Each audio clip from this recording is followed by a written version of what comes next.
En este aislamiento social producido por esta pandemia de connotación mundial, seguramente millones de personas nos dedicamos a ordenar bibliotecas, a escribir, a grabar, a dictar charlas por Zoom, a tener algún juego de mesa con la familia, alguna labor doméstica y a leer. Justamente en una de esas lecturas redescubrimos lo que para nosotros es la etapa más fascinante de la historia peruana y latinoamericana, que es el descubrimiento y la conquista. Y allí encontramos nuevamente la gran labor desarrollada por Francisco de Orellana, el descubridor del río Amazonas. Este hombre que fue refundador de Guayaquil y que luego, atraído por los comentarios acerca del país de la canela, se interna hacia el oriente peruano y, tomando el norte de este país, siguiendo a Colombia y luego internalizándose sin saberlo en Brasil, va a descubrir primero que habían cerca de 1 millar de afluentes que van a derivar en lo que él llamó primeramente un mar de agua dulce. Muchos de esos afluentes eran más grandes inclusive que los propios ríos que había conocido en España. Sin embargo, esta fue una travesía. No solamente enfrentó a la inclemente naturaleza, sino a los propios indígenas. Y, según la lectura del cronista que lo acompañaba, Gaspar de Carvajal, Francisco Orellana y sus 80 hombres se enfrentaron a unas mujeres musculosas, carnudas y que manejaban con gran destreza el arco y la flecha. Inclusive se habían cercenado el seno derecho para con ello tener una mejor maestría a la hora del manejo del arma. Les hizo recordar a lo que las mitologías griegas habían bautizado como Amazonas, y de allí viene el nombre, el río de las Amazonas. Justamente la grandeza de Francisco Orellana radica en que realiza esto con el único GPS que fue su intuición. Luego, arrastrado por el río, lo saca hacia el lado del Atlántico, regresa a España y cuando quiere nuevamente volver a América porque siente que ha dejado inconcluso, ya se pierde, muere en circunstancias desconocidas. Estas Amazonas, que le dan el nombre al río más largo, inclusive que el Nilo, y más caudaloso del mundo, fueron en su momento el símbolo del feminismo. Representaban a aquellas mujeres que no necesitaban del hombre, más que solo con fines reproductivos, para poder sobrevivir, mujeres luchadoras.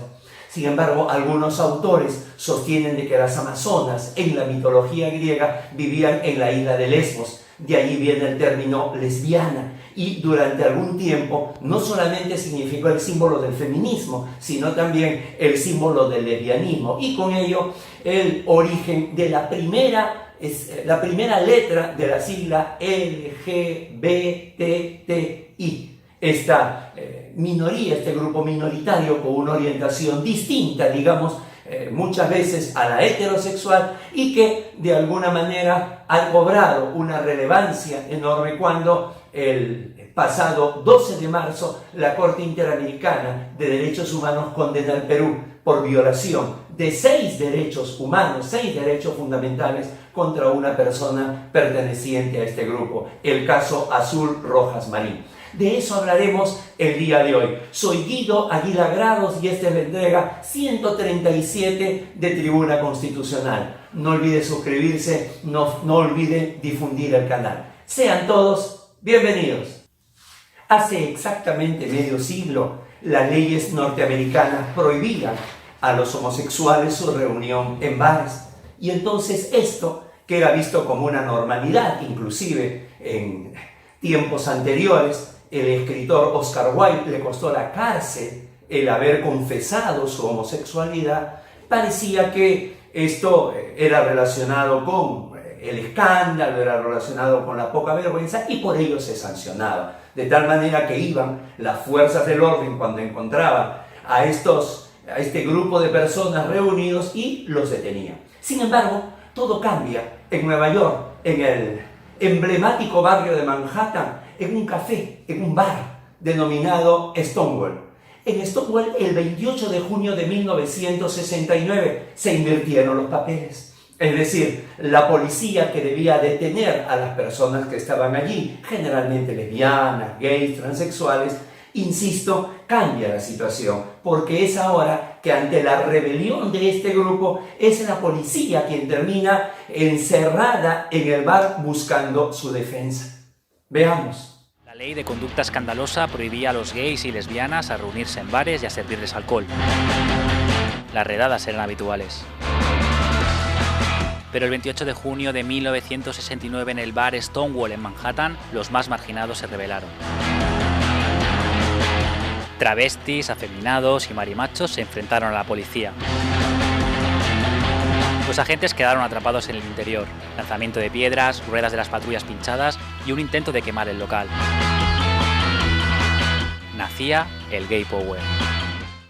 De tal forma que en adelante Stonewall se ha convertido en el símbolo del punto de partida de la lucha por el respeto a la dignidad y el respeto a la opción sexual de este grupo que, insisto, inicialmente era minoritario, soterrado, escondido, pero que luego, de una manera paulatina, como suele pasar, comenzaban a aparecer figuras que eran reconocidas fácilmente y se podía establecer que eran justamente de una opción sexual distinta a la heterosexual. En el deporte, Magic Johnson; en el ámbito del cine, Rod Hudson; en la filosofía, el gran filósofo francés Michel Foucault; y en el derecho, el día de hoy, el actual magistrado de la Corte Interamericana de Derechos Humanos, Raúl Eugenio Zaffaroni.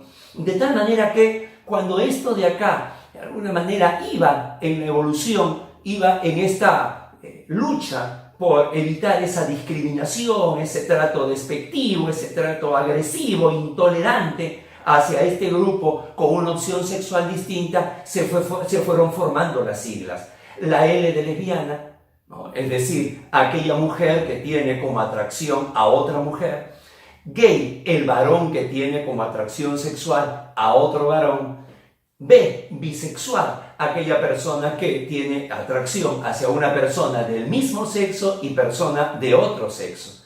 Y terminó con la T, que en un comienzo era el transgénero y que otros lo utilizaban como el transexual. Finalmente se ha determinado que no se trata de lo mismo, por eso muchas veces se habla de LGBT, porque transgénero es aquella persona que teniendo un sexo se identifica con el otro sexo, pero sin alterar su anatomía. En cambio, el transexual sí, generalmente recurre a las hormonas o a la cirugía para representar en su cuerpo su propia identidad. A todo ello luego se sumó la letra I, que viene a ser el intersexual, es decir, aquella persona que tiene en su anatomía ambos sexos. Por ejemplo, puede ser que interiormente tenga los genitales más femeninos y exteriormente los genitales masculinos, lo que normalmente conocemos como hermafroditismo. También por allí se ha soltado la posibilidad de los queer, los cuales en esencia para muchos, y nosotros nos alineamos a esta función, quienes son llamados de esta forma, denominados los queer, son aquellas personas que dicen: un momento, no se puede distinguir a las personas con un nombre de gay, lesbiana, transexual, no se puede distinguir a la persona por su opción sexual. Hay que ver otra forma de identificación. Entonces, si son los primeros que se oponen, ¿no? Y parte de razón con seguridad tienen, que no se puede identificar por la opción sexual, mal haríamos al agruparlo aquí. Por ello, muchos de los autores han sostenido que mejor es hablar del grupo LGBT y colocarle un signo más ahí. Y cuando todo esto se iba dando, atención, aquí no se está hablando de la posibilidad de si pueden o no pueden contraer matrimonio, no. Aquí estamos hablando de que es el derecho a la igualdad en el trato, a su dignidad, a su esencia como persona, más allá de su opción sexual. Y cuando se pensaba de que, bien, si el acontecimiento ocurrido en Manhattan, en Stonewall, fue hace 50 años, pues entonces ahora, en la segunda década ya del siglo XXI, se debería haber avanzado mucho en este sentido.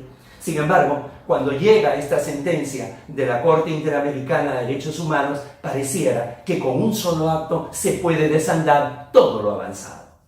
En efecto, en el caso Azul Rojas Marín, que cuando ocurrieron los hechos se identificaba como un hombre gay y ahora se identifica como mujer, la Corte Interamericana de Derechos Humanos sostiene de que el Perú ha violado 6 derechos fundamentales: el derecho a la libertad personal, el derecho a la integridad personal, el derecho a la vida privada, el derecho a no ser sometido a la tortura, a las garantías judiciales y a la protección judicial.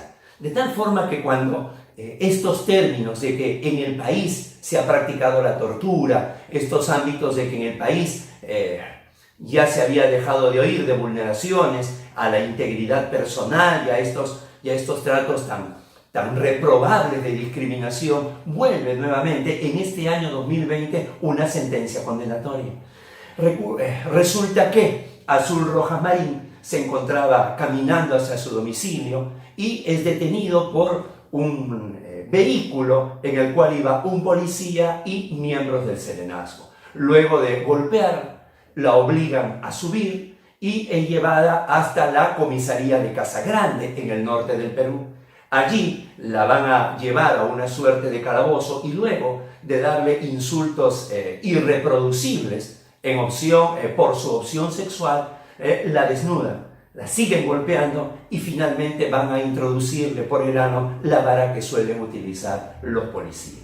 Evidentemente va a presentar una denuncia por violación y abuso de autoridad. Cuando estos ya se realizaban las primeras diligencias, Azul Rojas Marín pide la ampliación además a tortura, a lo que el Ministerio Público declaró improcedente la ampliación. Y llevar adelante la primera fase del proceso es el propio Ministerio Público quien va a pedir al juez el sobreseimiento del caso, con lo cual quedó cerrado. Entonces ahora podemos entender por qué la condena ante la vulneración de las garantías judiciales, pero además de la protección judicial, es decir, de ese derecho fundamental no solamente al debido proceso, sino el de acceder a la justicia. De tal forma que luego de esto vienen unas sanciones, vienen las reparaciones dictadas por la Corte Interamericana de Derechos Humanos al ver de que en el Estado peruano se realizan estas prácticas tan execrables. En la parte final de una sentencia de 79 páginas, la Corte Interamericana de Derechos Humanos señala las llamadas reparaciones. En la primera de ellas, promover las investigaciones y el juzgamiento a los responsables de semejante atropello. En segundo lugar, publicar la sentencia. En tercer lugar, el Estado debe reconocer públicamente la responsabilidad de este caso Azul Rojas Marín. En cuarto lugar, capacitar y sensibilizar acerca de la violencia contra el grupo LGBT.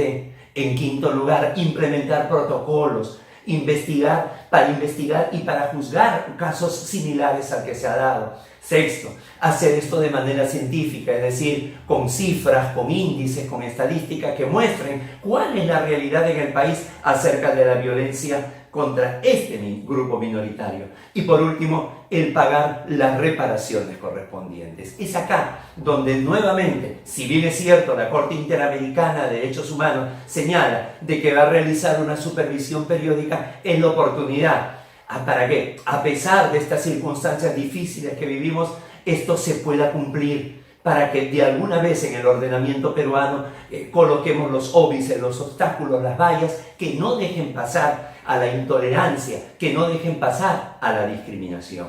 De esta manera estamos concluyendo el presente programa haciéndoles el pedido de siempre. Suscríbase, si ya está suscrito, difúndalo. Si ya lo difundió y así lo considera, dele like. Tribuna Constitucional, con ella nos volvemos a encontrar muy pronto. Muchísimas gracias. Con su permiso.